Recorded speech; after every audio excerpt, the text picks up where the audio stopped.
tengan buenos días. Vamos a ver ahora las generalidades de parasitología. O sea, estas generalidades se aplican a todos los parásitos, desde protozoos hasta lo que van a ver del mintos, todos. Pero también vamos a hablar específicamente de las generalidades de protozoarios y arquezoarios. Entonces, el primer componente va a ser las generalidades de parasitología.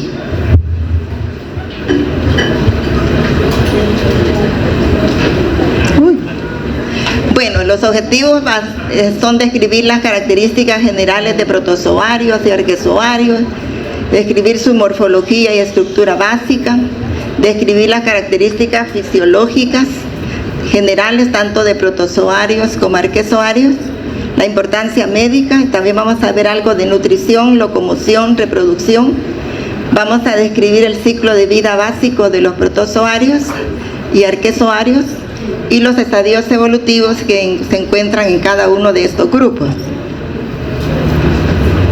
Vamos a describir las principales características ecológicas del hábitat, quiénes son los reservorios de protozoarios y arquezoarios, y vamos a describir los principales grupos taxonómicos donde están incluidos protozoarios y arquezoarios.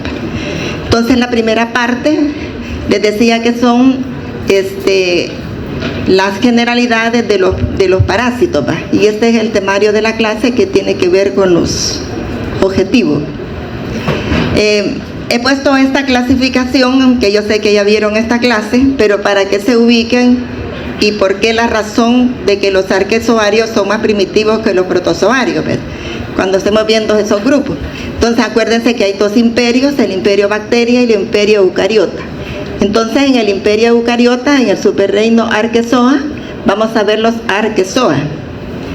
Y en el superreino metacariota, o sea, los metazoarios, vamos a ver el reino protozoa, plantae, animales y fungi, y específicamente los protozoos.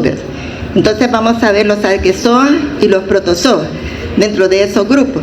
En parásitos se acostumbra de que, por ejemplo, si uno escribe trichinella, así, no se dice trichinella porque la CH es Q, entonces tiene que decir trichinella. Y en parásitos tienen que subrayar aparte el género y aparte la especie, no una sola línea. Entonces aquí está la clasificación. Les decía que se los he puesto, no para que voy a preguntar de esto, pero acuérdense que hay dos imperios. Les decía el imperio eucariota y el metacariota. Entonces, en el imperio eucariota están los arquezoa, los protozoa, plantas, cromistas, fungis y animales. Entonces, ven ustedes que los arquezoa están abajo de los protozoos, ¿verdad? O sea que en la línea evolutiva aparecieron primero los arquezoas y después los protozoas. Ya van a ver por las características generales. Hay una teoría endosimbiótica que habla de cómo fue que los organismos fueron adquiriendo cada uno de sus organelos. Por ejemplo, cómo adquirieron, los flagelos, cómo adquirieron las mitocondrias, cómo adquirieron los cloroplastos. Por ejemplo, se cree que hubo, esta señora Lynn Margulis, en el año de 1967, habló de esa teoría endosimbiótica. Ella era una evolucionista. Entonces dijo que hubo una simbiosis entre organismos procariontes aeróbicos y ancestros eucariontes anaeróbicos como hospederos. Entonces, ¿qué fue lo que pasó?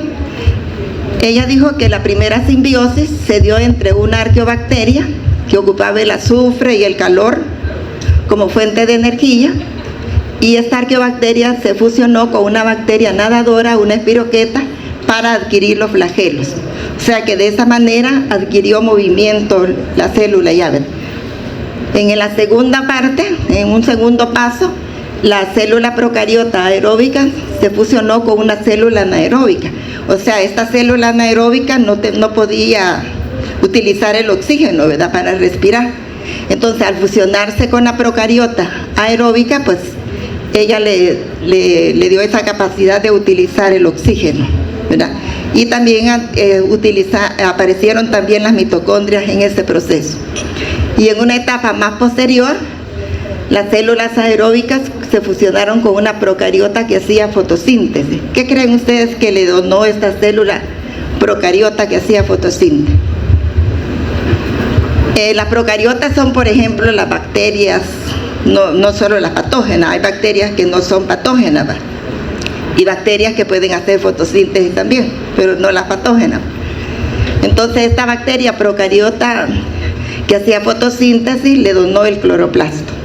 O sea que de esa manera ven ustedes que en primera instancia la bacteria nadadora, que era la espiroqueta, al fusionarse con arqueobacteria le donó los flagelos. En el segundo paso, ¿verdad?, la célula procariota, que era aeróbica, que ya podía utilizar el oxígeno, le donó a esta, por ejemplo, las mitocondrias. Y en el tercer paso, pues la procariota que hacía fotosíntesis le donó los cloroplastos. O sea que de esa manera, esa teoría, como ustedes saben, las teorías no son leyes, ¿verdad? Hasta que no se compruebe lo que estamos diciendo, ya siguen siendo teorías. Entonces de esa manera es como se cree que los organismos fueron adquiriendo todos los organelos. Si ustedes se fijan o se recuerdan, la mitocondria de nosotros, por ejemplo, tiene un ADN circular. No es un ADN lineal como el ADN que está en el núcleo, ¿verdad? Es un ADN circular. Bueno, vamos a hablar ahora de la parasitología, las generalidades de la parasitología. Pues la ciencia que estudia los parásitos, pues se llama parasitología, ¿verdad? No hay donde perderse, ¿verdad? Entonces la parasitología es una rama de la biología que estudia toditos los organismos parásitos, desde protozoos hasta metazoos.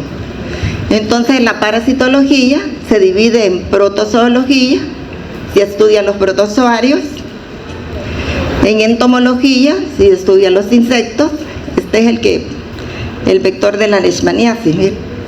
La malacología se estudia los moluscos y la helmintología se estudia los helmintos. Helmintos o gusanos. Esa palabra helmintos viene del minte y el minte quiere decir gusano en latín. Entonces la malacología, los moluscos, la helmintología, los gusanos, la entomología, los insectos y la protozoología, pues los protozoarios. Entonces todos esos grupos los van a ver, menos los moluscos. En algún momento les van a hablar porque son hospederos intermediarios que participan en el ciclo de vida de algunos miembros de la parasitología. Esta es la clasificación de los parásitos. Vamos a ver si se la aprenden todas, ¿verdad? Entonces, según el grado de parasitismo, hay parásitos que son permanentes, otros que son periódicos y otros que son temporales. Los parásitos permanentes son aquellos que siempre viven como parásitos, ¿verdad? Siempre son parásitos. Los parásitos periódicos son parásitos obligados, ¿va?, que en algún momento de su ciclo de vida pueden ser parásitos. Les ruego que copien porque yo no tengo escrito todo esto. Copien. Entonces les decía que los periódicos son parásitos obligados que en algún momento de su ciclo de vida son parásitos.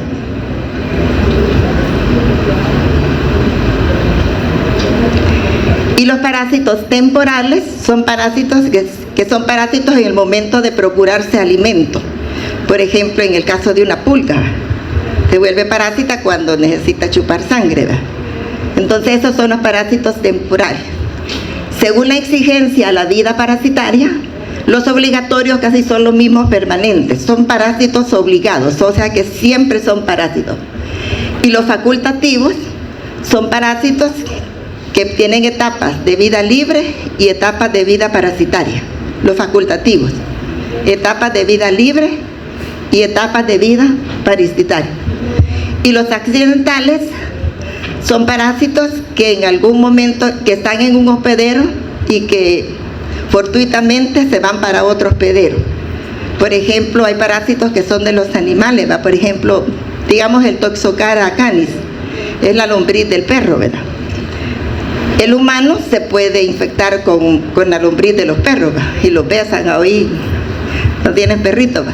Entonces, este parásito llega al hospedero pero como no es su hospedero natural, empieza a vagar y se va a otro órgano, pero nunca se convierte en adulto, porque no es el hospedero natural.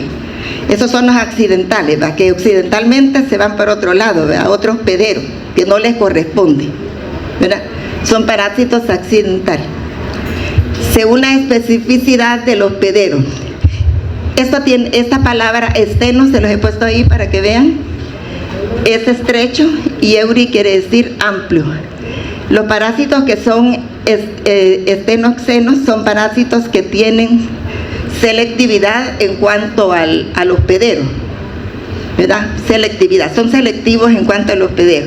Por ejemplo, puede ser el Balantidium coli, que los hospederos siempre son el hombre y el cerdo, ¿verdad?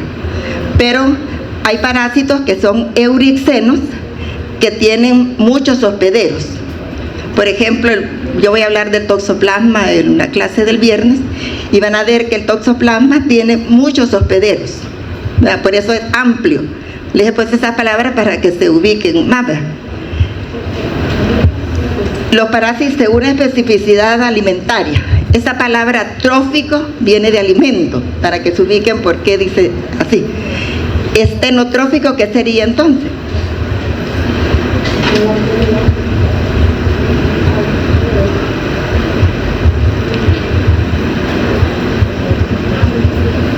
Esteno es estrecho, entonces ¿qué sería estenotrófico?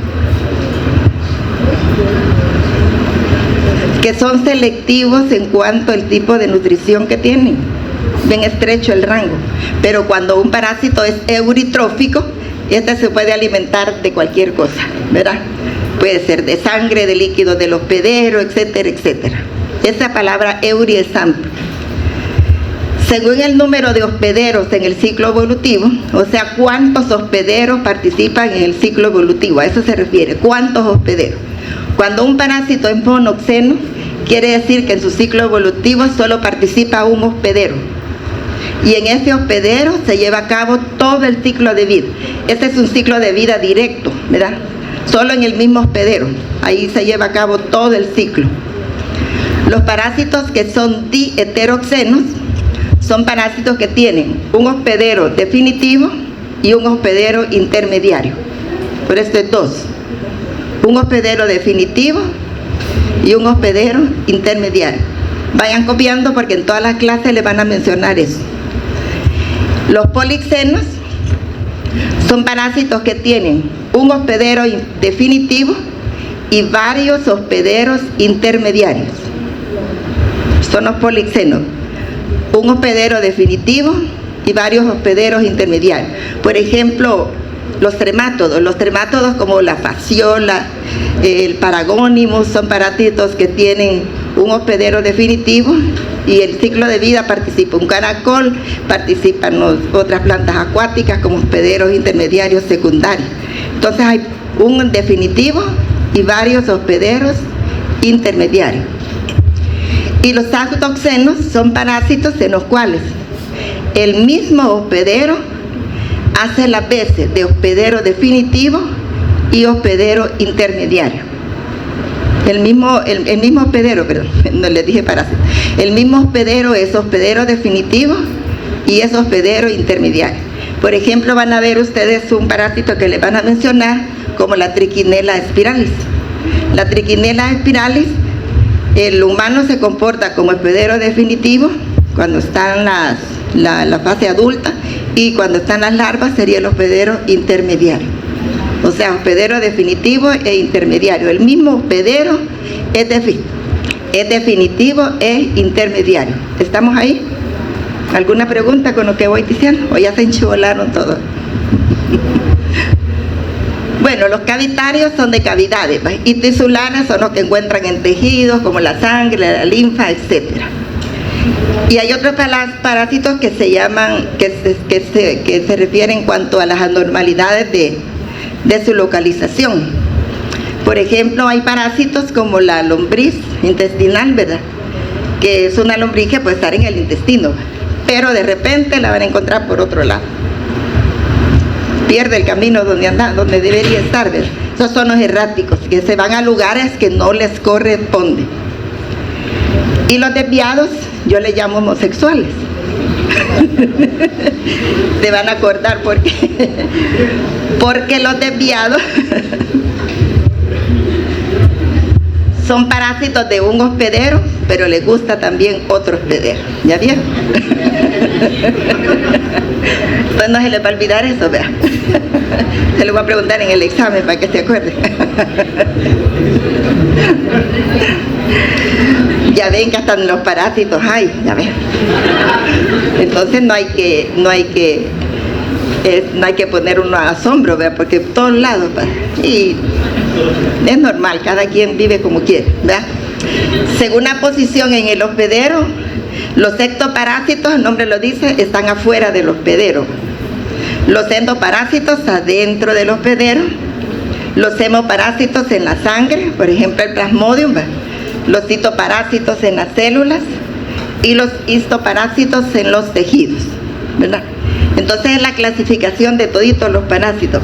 Cuando les vayan a dar cada uno de los parásitos, les van a mencionar estos nombres que yo les he mencionado ahorita.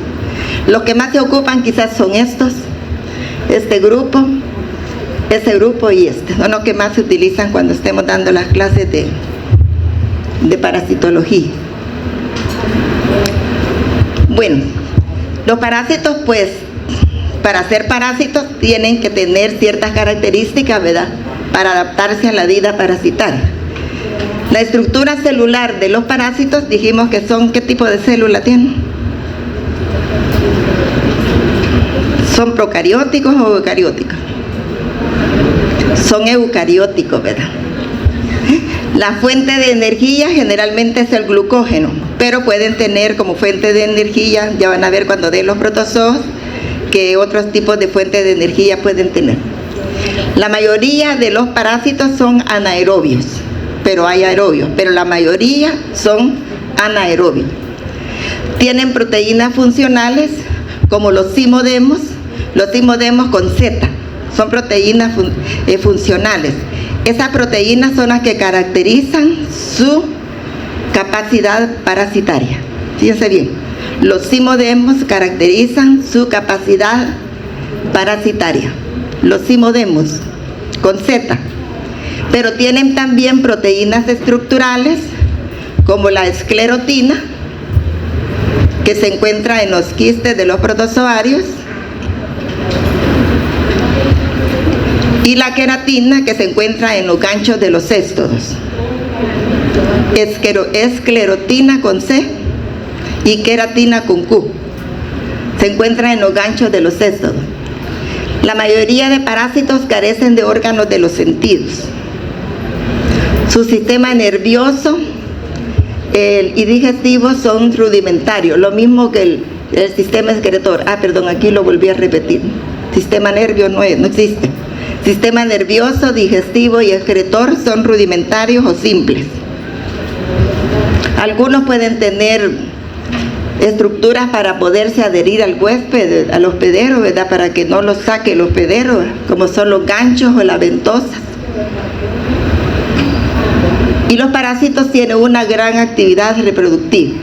Van a ver que hay parásitos como las ascaris que pueden excretar hasta 200,000 huevos. Imagínense.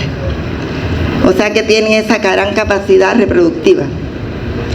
Las larvas en algunos parásitos secretan sustancias líticas. Van a ver que hay parásitos que necesitan meterse a través de la piel y las larvas secretan esas sustancias líticas para poder perforar la piel. Sustancias líticas. Y otros secretan enzimas proteolíticas para dañar al hospedero en el lugar donde están. O sea que ven ustedes que la biología parasitaria pues tiene que ver con muchas características que tienen que tener los parásitos para poder adaptarse a su vida parasitaria, ¿verdad? ¿Se quedaron aquí? ¿Ah? ¿Voy muy rápido o no? ¿Ah? ¿Voy muy rápido?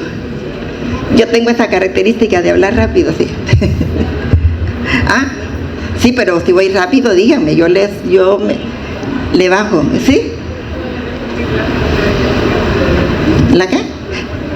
La fuente de energía, el glucógeno.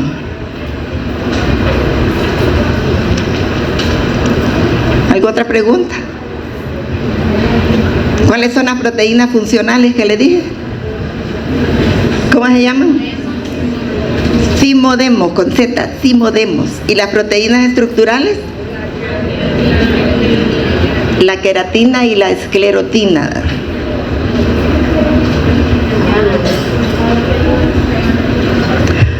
Que el digestivo y el nervioso son rudimentarios o simples. Es que lo que pasa es que yo volví a poner aquí, iba a poner quizás sistema nervioso otra vez. Esa está de más.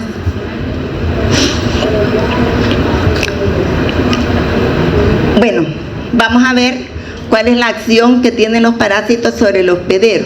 Aquí la palabra que se ocupa es hospedero, no huésped, ¿verdad? Entonces los parásitos sobre el hospedero pueden ejercer un efecto mecánico, que bueno, que también es traumático. Muchas veces algunos parásitos son bastante grandes, ¿verdad? Y que por su tamaño ejercen ese daño traumático en el hospedero. Mecánico, traumático, es lo mismo. El efecto bioquímico lo hacen los parásitos porque ellos secretan sustancias químicas que muchas veces son tóxicas para el hospedero. Ese es el daño bioquímico. Secretar sustancias tóxicas que son dañinas para el hospedero.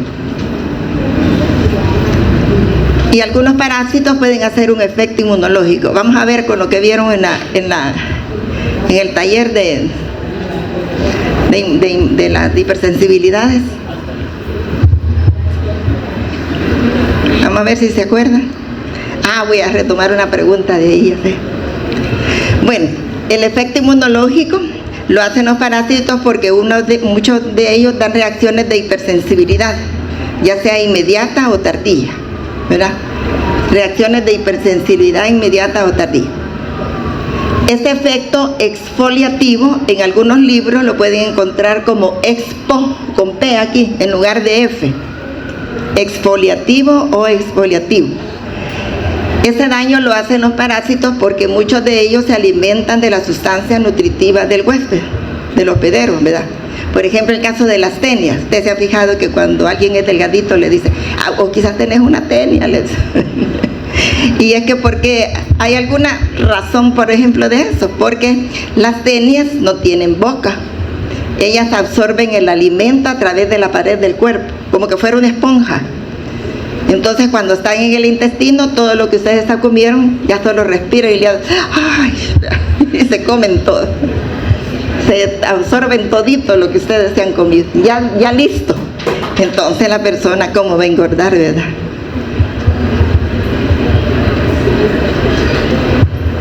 Bueno, vamos a hablar de lo que es el hospedero. El hospedero es el organismo que aloja o alberga al parásito. Este hospedero puede ser un vertebrado o puede ser un invertebrado. El que aloja al parásito puede ser un vertebrado o un invertebrado. Y el hospedero puede permitir que subsista el parásito dentro de él y se multiplique también. Subsista y se multiplique dentro de él. Antes de hablar de lo que es un hospedero, ¿saben lo que es un parásito? ¿Qué sería para ustedes un parásito? Con lo que ya les di, por eso no les dije el concepto antes.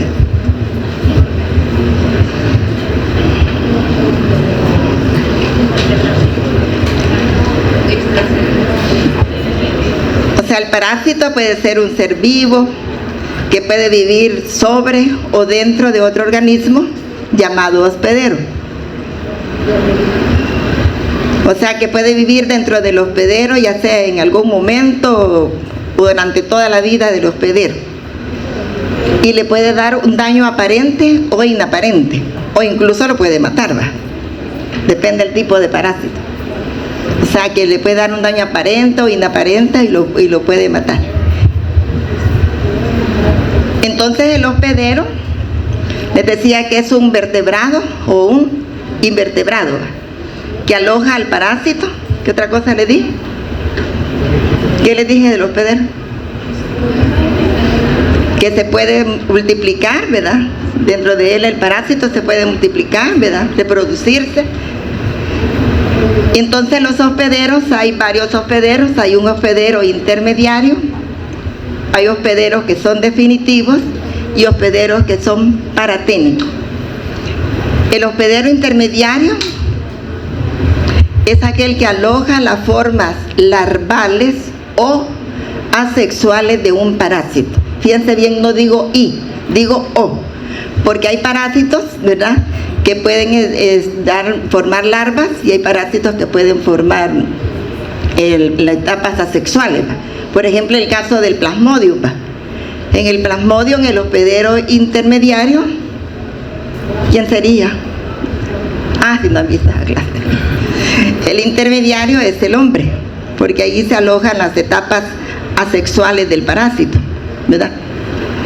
Y por ejemplo, ¿quién aloja las larvas? Por ejemplo, el caso de la Taenia solium. El cerdo aloja las larvas de la Taenia solium. Ese sería un hospedero intermediario. Entonces hay parásitos que pueden formar etapas larvales o otras etapas asexuales. Entonces el hospedero intermediario es aquel que aloja las etapas larvales o asexuales de un parásito. Y el hospedero definitivo es el que aloja las etapas adultas o sexuales de un parásito. Adultas o sexuales. Por ejemplo, volviendo al caso de la Taenia. En la Taenia el hospedero definitivo es el humano, porque ahí se forma la Taenia, ¿verdad?, la etapa adulta. El hospedero definitivo sería el humano. Y por ejemplo, en el plasmodium, donde se lleva a cabo la fase sexual, que es en el mosquito, ese sería el hospedero definitivo. Entonces, el hospedero definitivo es aquel que aloja o alberga las etapas adultas o las etapas sexuales de un parásito, ¿verdad? Adultas o sexuales. Y el hospedero paraténico es un hospedero intermediario ineficiente, porque no desarrolla todo el ciclo del parásito, o sea que se desarrolla el ciclo del parásito en una forma parcial y no libera formas infectantes. O sea, el hospedero paraténico es un hospedero intermediario ineficiente en el cual no se desarrolla todo el ciclo de vida del parásito y no libera formas infectantes. Esos son los tres tipos de hospedero. Veamos qué es un vector. El vector es un artrópodo o un invertebrado que transporta al parásito y o puede permitir que éste se multiplique dentro de él. Transporta al parásito y o puede permitir que éste se multiplique dentro de él. Si por ejemplo el vector solo transporta al parásito, ese vector sería mecánico. Por ejemplo, las moscas. Si ustedes van a comprar ahí mangos cumbia, el que está vendiendo los mangos no se dio cuenta cuando se paró una mosca ahí en el alguaste o no que sea.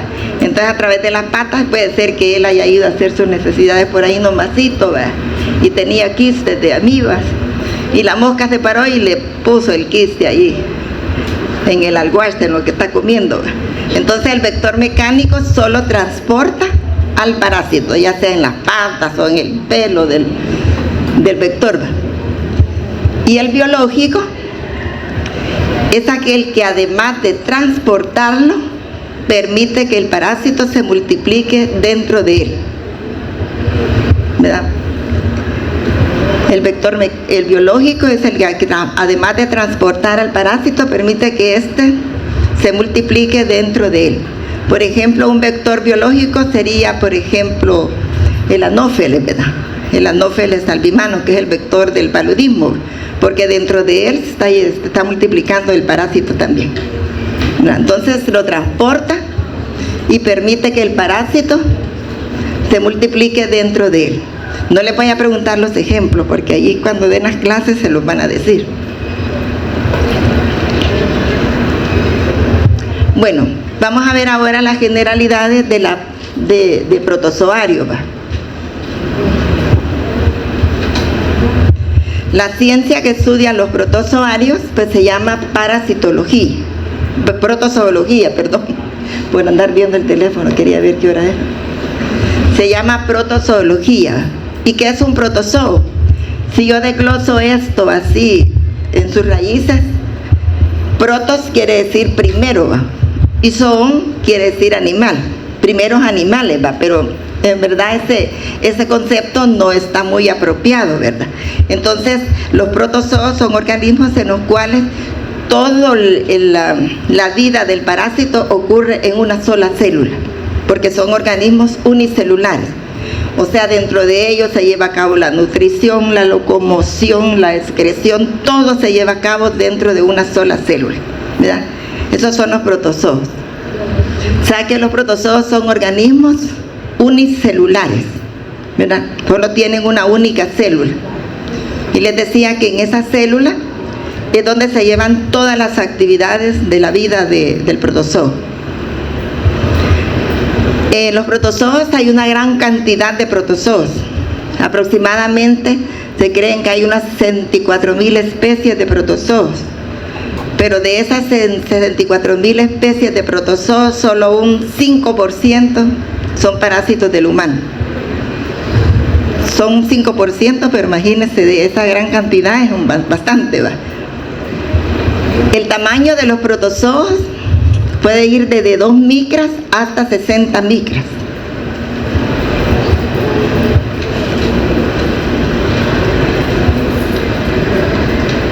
Desde 2 micras hasta 60 micras. Pero esas 60 micras, ustedes dirán, bueno, es un tamaño bastante grande, ¿va? Pero no tan grande como para no poder ser visto fuera del microscopio, solo dentro del microscopio, solo con el microscopio, perdón. Los protozoos pueden ser de vida libre, pueden ser comensales y pueden ser parásitos. Por ejemplo, hay protozoos de vida libre. Por ejemplo, el Paramecium es un protozoo de vida libre, la euglena, tal vez ustedes lo han visto en el agua estancada, ¿verdad? Pero hay protozoos de vida libre que el humano los puede ingerir y se vuelven patógenos en el humano. Por ejemplo, la Naegleria, la Cantamueva, son de vida libre, pero pueden ser parásitos cuando llegan al humano. ¿Qué serían los comensales?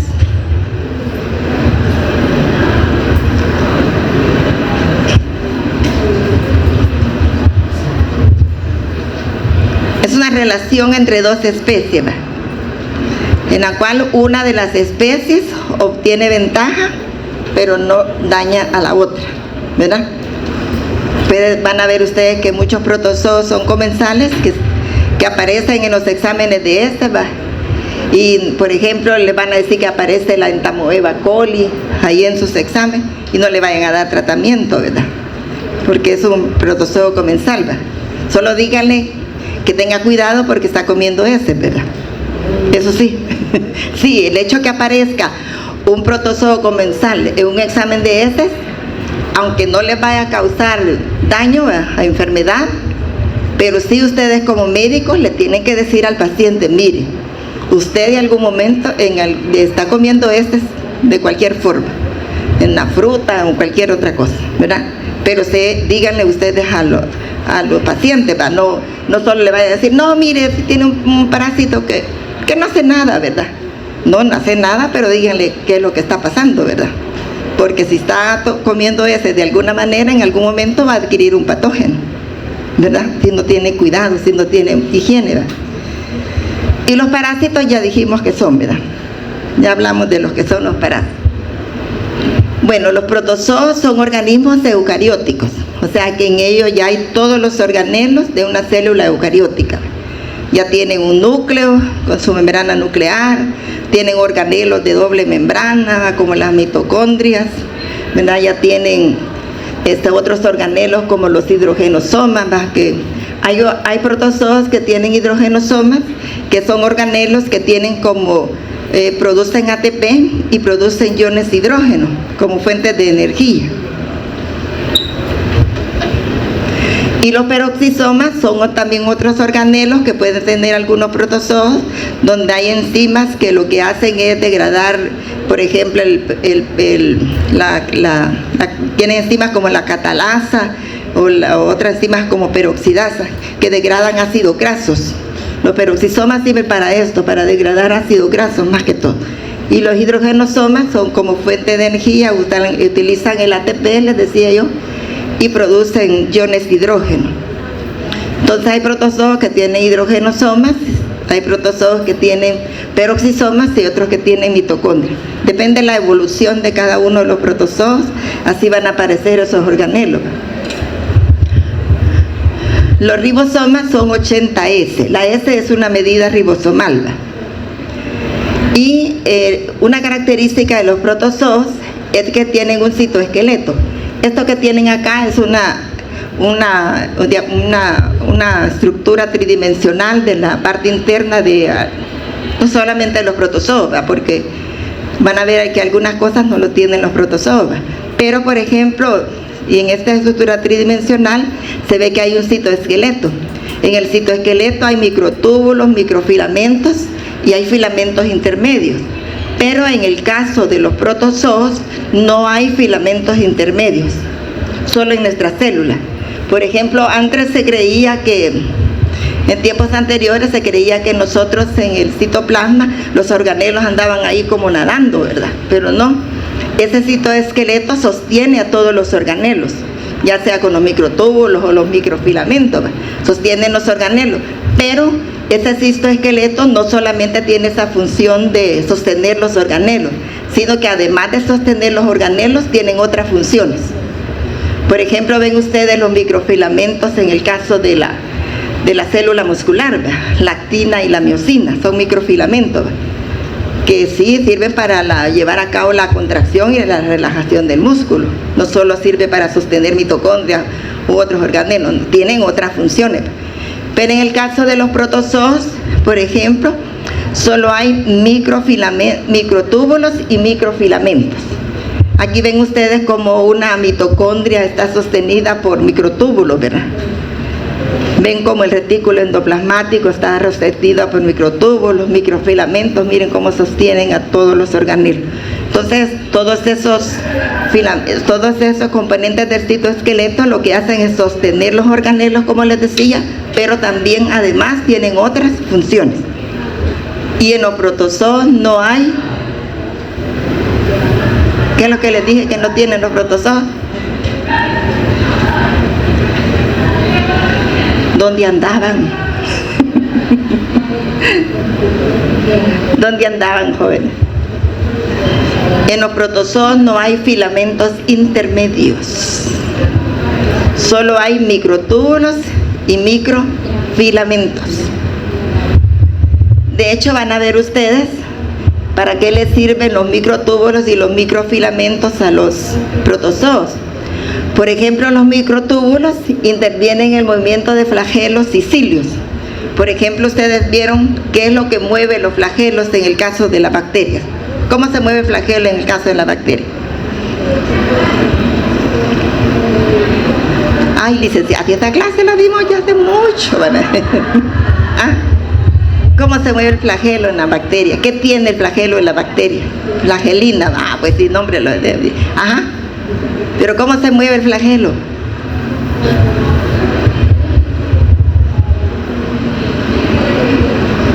O sea, por un movimiento de rotor, ¿verdad? Que hay, que se mete el flagelo dentro de la célula y se produce ATP y eso lo mueve. Pero en el caso ya de los protozoos, estos flagelos y cilios se mueven por microtúbulos. Aquí tienen, por ejemplo, un cilio. Y ven ustedes que tanto los cilios como los flagelos están formados por 9 conjuntos de 3 microtúbulos y un microtúbulo central y un par de microtúbulos central. Por ejemplo, si yo hago un corte transversal de este cilio, se puede ver como que fuera una rodaja, ¿verdad? Como que fuera una rodaja. Y ven ustedes aquí que aquí están los 9 conjuntos de microtúbulos, aquí los pueden ver. Hay 1, 2, 3, 4, 5, 6, 7, 9 conjuntos de 3 y un par central, o sea que la disposición es 9 más 2, ¿verdad? O sea que los cilios y los flagelos se mueven por medio de microtúbulos. En los protozoos ya hay un citoesqueleto, y este citoesqueleto, como les decía, tiene microtúbulos, y los microtúbulos mueven cilios y flagelos. Y en el caso de los pseudópodos, se mueven por medio de microfilamentos. Más adelante vamos a hablar del trofozoito de los protozoos, pero por ejemplo, en este protozoo, por ejemplo, que se mueve por medio de pseudópodos, hay una parte clara aquí que se llama ectoplasma, y una parte más granular, que aquí no se ve muy bien, que es el endoplasma. Entonces, lo que sucede es que en el ectoplasma hay actina, y cuando el citoplasma se mueve, empuja esos microfilamentos de actina sobre los microfilamentos de miosina, y de esa manera se emite el pseudópodo. O sea que los microfilamentos de actina y miosina mueven los pseudópodos, o emiten los pseudópodos, ¿verdad? Entonces los microfilamentos de actina, que les decía que están en la parte más granular, ¿verdad?, empujan al citoplasma, y al empujar el citoplasma, los microfilamentos de miosina se retraen, y eso hace que el flagelo se emita, ¿verdad? Entonces ven que ya en los protozoos ya hay citoesqueleto, ¿verdad?, y que participa en muchas funciones también.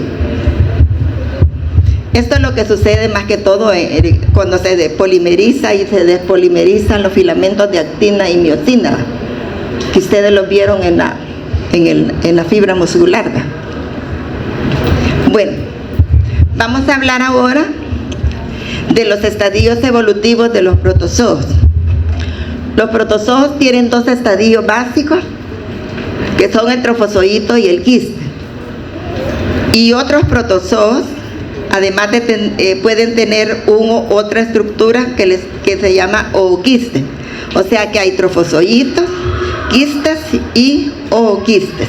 Depende del tipo de protozoo, puede ser un quiste o un ooquiste.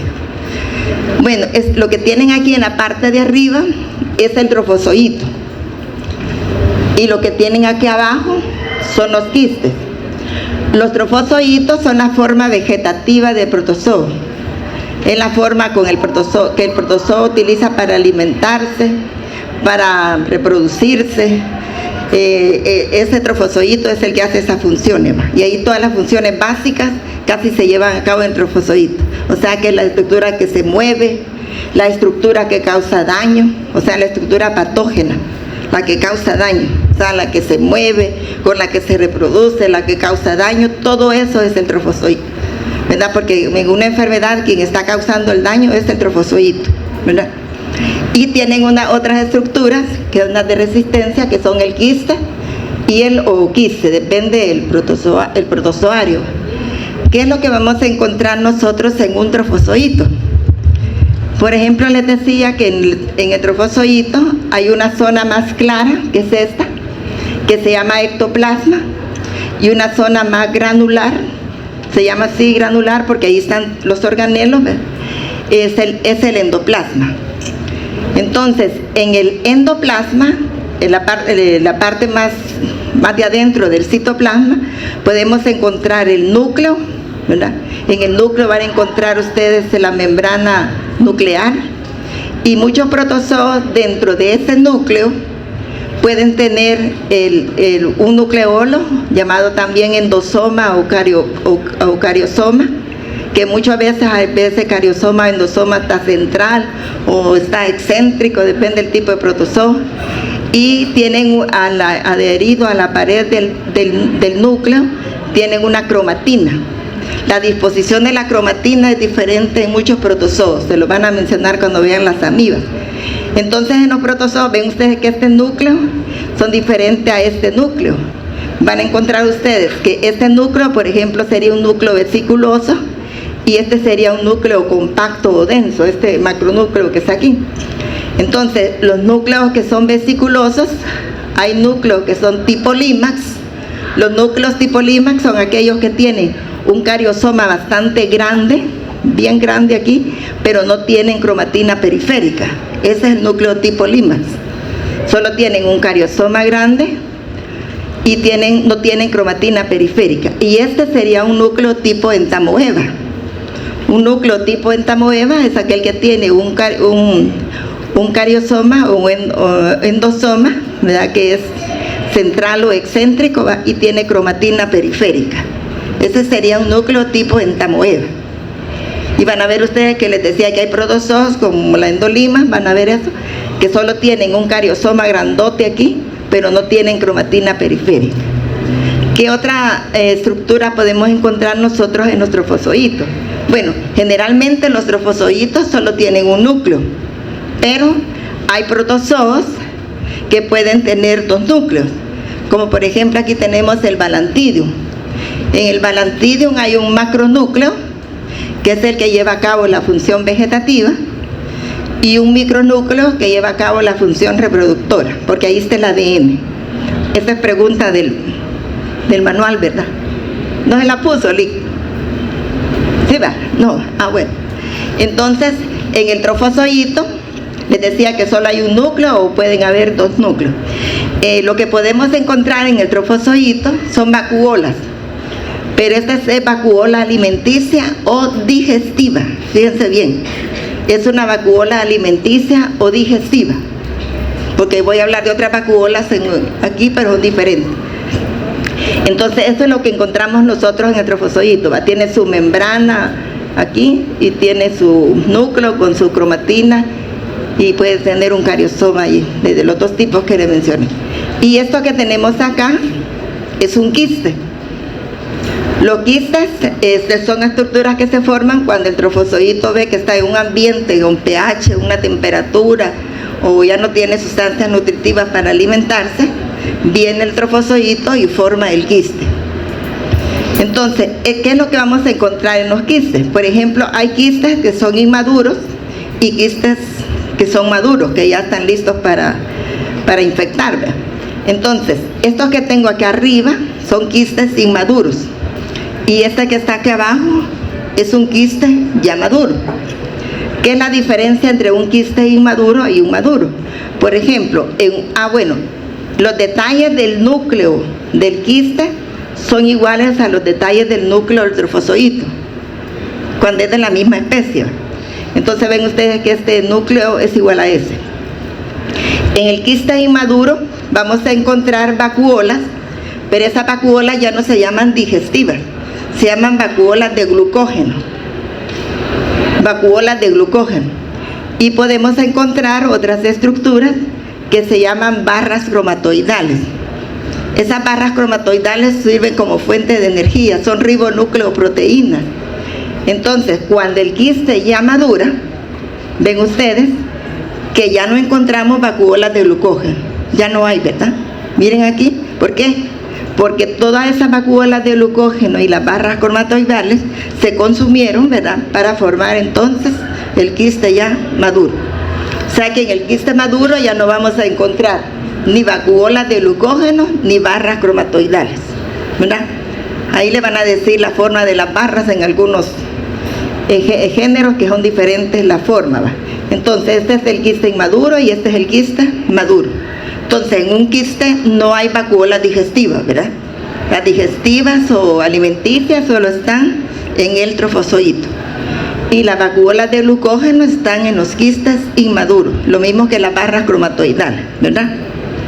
Entonces aquí ven ustedes también el quiste del Balantidium.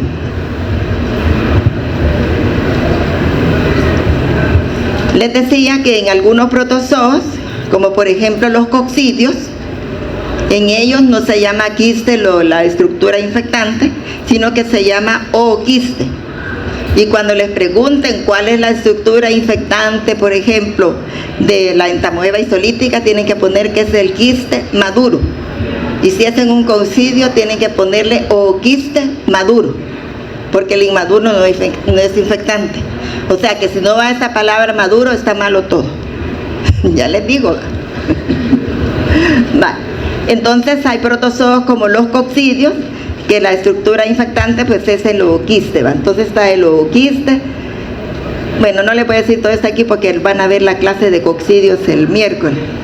Entonces este es el ooquiste maduro y dentro del ooquiste están los esporos, el ooquiste, dentro del ooquiste está el esporoquiste y dentro del esporoquiste están los esporozoitos. Un trabalengua ahí, ¿verdad? Ooquiste, dentro de los ooquistes están los esporoquistes, que son estos, que es esto mismo que está aquí, y dentro del esporoquiste están los esporozoitos. Entonces en los coccidios la estructura infectante se llama ooquiste maduro, ¿verdad? Ooquiste. Bueno, vamos a hablar qué organelos de locomoción tienen los protozoos. Algunos pueden tener pseudópodos, otros pueden tener cilio. Entonces los pseudópodos son esas estructuras que se emiten, ¿verdad? Como que fueran dedos, ¿verdad? Hay pseudópodos que son romos, así como estos, como dedos, que se llaman lobópodos. Hay pseudópodos que son como espinas, que se llaman actinopodios, ¿verdad? Pero eso lo van a ver en el laboratorio. Y los cilios,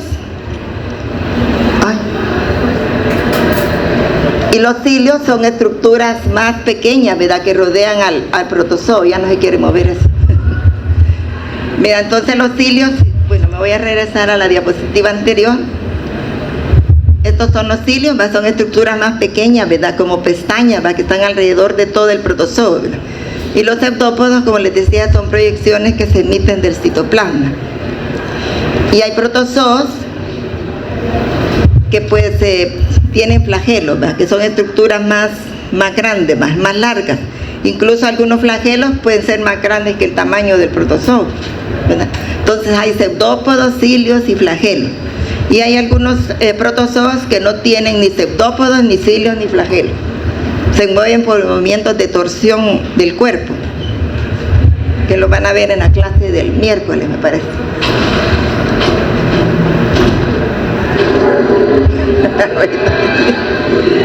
Aquí están viendo un balantidium, miren, los que tienen cilios se mueven más rápido que los que tienen pseudópodos. Entonces este balantidium ha fagocitado un huevo de tricuris.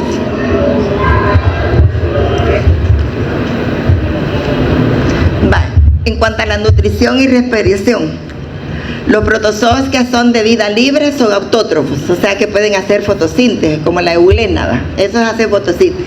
Pero los que son parásitos son heterótrofos. Tienen mecanismos de transporte como los que ya vieron ustedes en fisios, transporte pasivo, difusión simple, difusión múltiple, etc. Y se mueven, son holozoicos o saprozoicos, se pueden alimentar de materia orgánica en descomposición. Hay muchas sustancias de reserva dentro de los protozoos. Está la milopectina, el glicógeno, que también se llama glucógeno. Tienen el paramilón, el almidón, la celulosa, las barras cromatoidales. ¿Por qué creen ustedes que están las barras cromatoidales como sustancias de reserva? Además del glucógeno. ¿Por qué? ¿Qué les dije de las barras cromatoidales y el glucógeno? Como fuente de energía. Por ejemplo, cuando el quiste está inmaduro, ¿se acuerdan que les decía? Que había glucógeno y barras cromatoidales, ¿verdad? Pero cuando el quiste ya está maduro, ya no hay glucógeno ni barras cromatoidales, ¿verdad? Entonces, pueden utilizar la ósmosis, la fagocitosis, y tienen organelos especializados para esas funciones, ¿verdad? Porque hay protozoos que tienen bocas celulares, como el balantidium, que tiene un citostoma, ¿verdad? Una boca celular que le ayuda para alimentarse. Y la respiración, algunos es aerobia, pero les decía que la mayoría son anaeróbicos, ¿verdad? O sea que los protozoos son la mayoría anaeróbicos.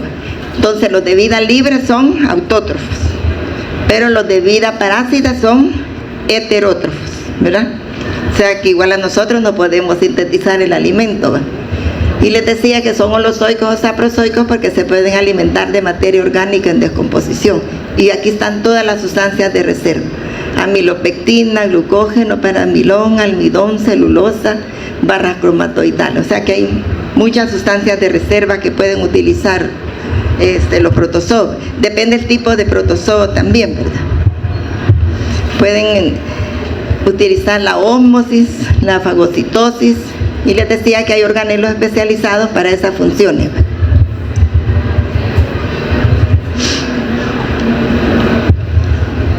Algunos protozoos tienen organelos que les sirven para la ingestión, les sirven para la excreción, y también están otros organelos. Por ejemplo, este es un Balantidium. Entonces él, por ejemplo, tiene un citostoma, o sea, una boca celular que le sirve para ingerir los alimentos, ¿verdad? Para ingerir los alimentos. Tienen, por ejemplo, vacuolas digestivas para la digestión. Este es un trofozoito, hay vacuolas digestivas para la digestión. Y para la excreción tiene un citopigio, que es el ano celular. O sea, por eso les decía que hay estructuras especializadas, ¿va? El citostoma les decía que es para la ingestión del alimento, la vacuola digestiva para la digestión, y tienen un citopigio o ano celular también para la excreción. Y también otro organelo de excreción que también podemos mencionar aquí, que sí se puede encontrar en los trofozoitos, es una vacuola contráctil o pulsátil. O sea, por ejemplo, si este protozoo se encuentra en un lugar donde hay demasiada agua y en un medio que sea, por ejemplo, hipotónico, si se llena de agua, la vacuola contráctil o pulsátil expulsa el exceso de agua al exterior, ¿verdad? Entonces esa vacuola contráctil sirve para la excreción también. El citopigio o ano celular, citostoma o boca celular, vacuola digestiva para la digestión. Y hay protozoos que tienen otros organelos que les sirven para invadir o penetrar la célula. Por ejemplo, en el caso de los coccidios. En los coccidios está un organelo que les sirve para invadir o penetrar la célula, que se llama ápice complejo. Ápice complejo o complejo apical, que se lo vamos a mencionar cuando vamos a esas clases. Ápice complejo o complejo apical, que le sirve para invadir o penetrar la célula, ¿verdad? O sea que esta estructura es una estructura retráctil, ¿verdad? Entonces, cuando en el momento que se va a meter a la célula, pues se protuye esto y sale y se mete dentro de la célula. Se llama complejo apical o ápice complejo. Todos los coccidios tienen. ¿Qué es un ciclo de vida? El ciclo de vida es el conjunto de procesos, ¿va?, que tienen los parásitos para llegar al hospedero, ¿va?, desarrollarse y formar formas infectantes, ¿va? Por ejemplo, les decía yo que el quiste maduro sería la forma infectante, ¿va? Entonces ingerimos nosotros el quiste, ya sea a través del agua contaminada, el alimento contaminado, y dentro del intestino ese quiste se desenquista, ocurre la esquistación, ¿va? El trofozoito, como es la forma patógena, ¿verdad?, es la que empieza a hacer daño, ¿va? Y cuando el trofozoito mira que ya no le es propicio el ambiente donde está, porque el pH, la temperatura, ya no tiene que comer, entonces dice, no, mejor me voy a enquistar.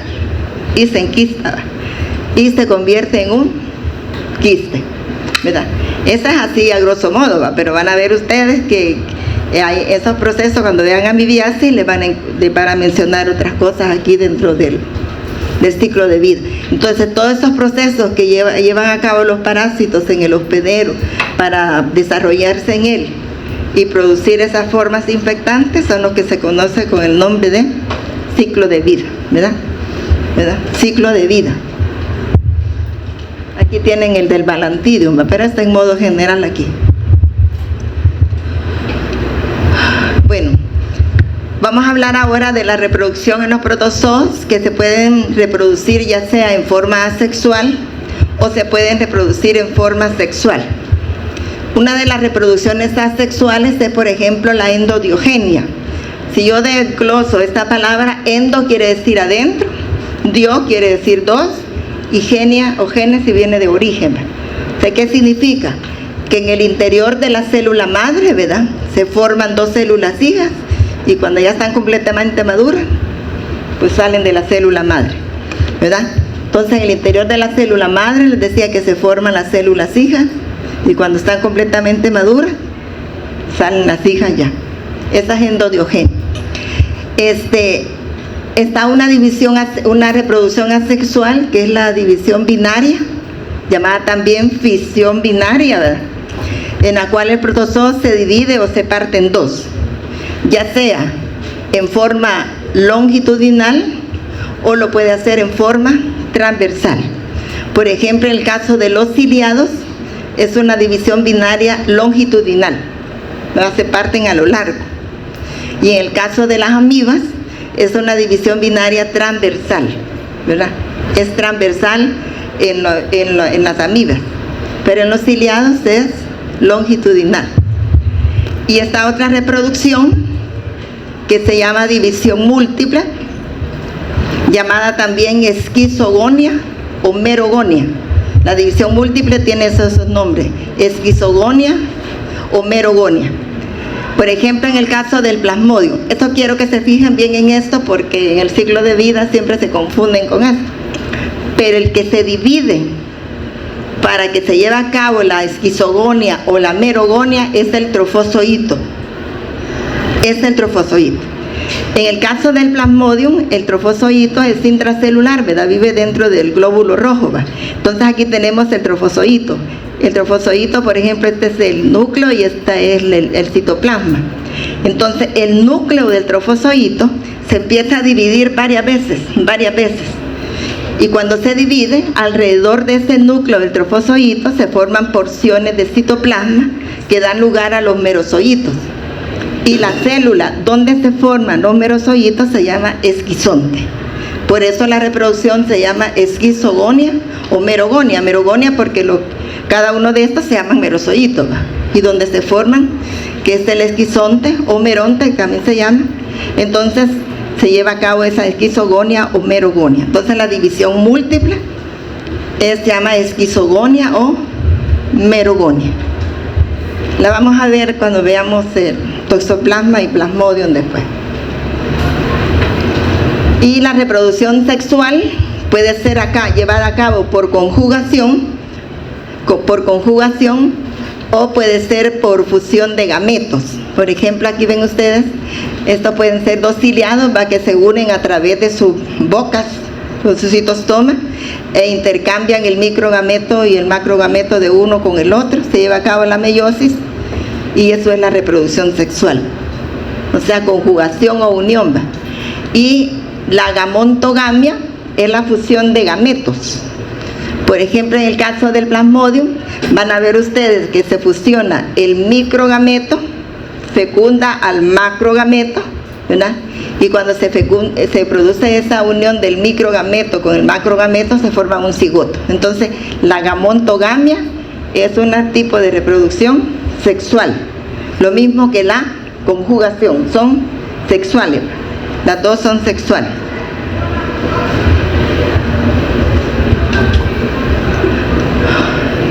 Y hay otros protozoarios pues que llevan una alternancia de generaciones, donde alternan reproducción sexual con asexual. Aquí está una reproducción asexual en los coccidios y una reproducción sexual donde el microgameto fecunda al macrogameto, se fusionan y se forma un cigoto. Esto es una gamontogamia, ¿va? Una reproducción sexual, y hay una reproducción asexual. Cuando se lleva a cabo la toma, una asexual, varias asexuales y una sexual. Y aquí tienen la clasificación de los protozoarios, no es para que se los aprendan, pero a dónde están ubicados cada uno.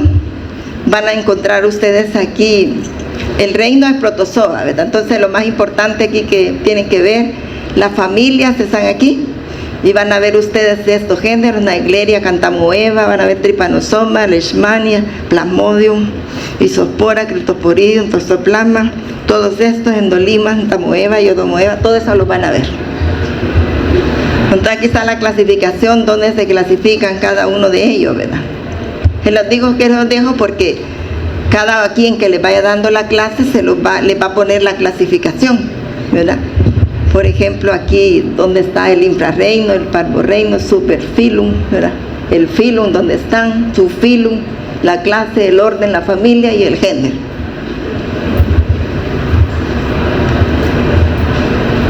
Y de lo último que vamos a hablar son los arquezoarios.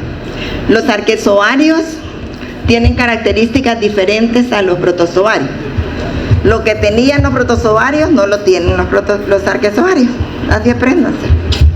Por ejemplo, los arquezoarios sí comparten esto, que son unicelulares, ¿verdad? Acuérdense que les decía que en los protozoarios pueden haber de vida libre, les dije, ¿verdad?, comensales y parásitos. Pero aquí en los arquezoarios no hay de vida libre. No hay de vida libre. Y no son fotosintéticos. ¿Por qué? Porque no hay de vida libre, ¿verdad? Pueden ser heterótrofos, que se alimentan por fagocitosis o pinocitosis. Fagocitosis viene de fagein, comer, ¿verdad?, y pinocitosis viene de pinein, beber, ¿verdad?, lo líquido. Son eucarióticos, igual que los protozoos, porque tienen un citoesqueleto, pero los ribosomas, acuérdense que son diferentes a los ribosomas de los protozoos, ¿verdad?, que los protozoos dijimos que eran, ¿qué?, 80S, y estos son 70S. Entonces, estos arquezoarios, como aparecieron muy temprano, antes de la evolución, ¿verdad?, muchos de los organelos que tienen los protozoarios, que lo adquirieron por la teoría endosimbiótica, ya los arquezoarios no los tienen. Entonces, no poseen mitocondrias, hidrogenosomas, peroxisomas, dictosomas de Golgi. Entonces, quiere decir que la ausencia de estos organelos es un relicto de supervivencia. ¿Por qué? Porque ellos aparecieron en una etapa temprana en la evolución. Por eso les puse el árbol filogenético, ¿se acuerdan? Que les puse yo que primero estaban los arquezoarios en la base, ¿verdad?, y después aparecieron los protozoarios. Entonces, cuando aparecieron los protozoarios, por esa teoría endosimbiótica que esa evolucionista dio, aparecieron muchos organelos, ¿verdad?, aparecieron cloroplastos, aparecieron flagelos y cosas, un montón de cosas, y cosas que los arquezoarios no las tienen, ¿verdad? Entonces, los ribosomas Bence son 70S, no tienen mitocondrias, hidrogenosomas, peroxisomas ni dictosomas de Golgi, nada de lo que tienen los protozoarios, porque ellos aparecieron muy temprano. Y aquí está la clasificación del reino arquezoa, ¿verdad? Hay dos grandes filum, Arcamoeba y Metamonada, la clase Trepomonadae, que no tiene microtúbulos, la clase Retortamonadae, que tiene microtúbulos, el orden Retortamonadae, están las retortamonas, equilomastis, enteromonas, todos estos son arquezoarios. Ven ustedes que la yardia no es un protozoo, la yardia es un arquezoa, ¿verdad? Y este filum Microsporidia, yo se los he puesto en este filum Microsporidia, yo se los he puesto con un signo de interrogación. Bueno, que me salió al revés, a ver cómo. Bueno, este filum Microsporidia ya no pertenecen a los protozoos. Hoy se los hemos regalado a los micólogos, porque ellos tienen esporas, ¿verdad? Durante mucho tiempo nosotros en parasitología lo hemos estudiado, pero ya lo van a ver en micología, ¿verdad? O sea que estos ya no están aquí, ya no pertenecen a este grupo. Y aquí están los géneros representantes. Les decía que la yardia, el quilomastis, la retortamenta, estos son los microsporidios, les decía. Y esto que tienen ustedes aquí, la estructura básica es una espora, y los protozoarios no tienen espora. Y la ecología de protozoarios, arquezoarios, ¿a dónde los podemos encontrar? Los podemos encontrar en el intestino, en la sangre, en la médula ósea, en el sistema nervioso central, en el hígado, en el vaso, los pulmones, por todos lados hay, ¿verdad? En todos lados hay protozoarios y arquezoarios. Y aquí están las formas o mecanismos de transmisión.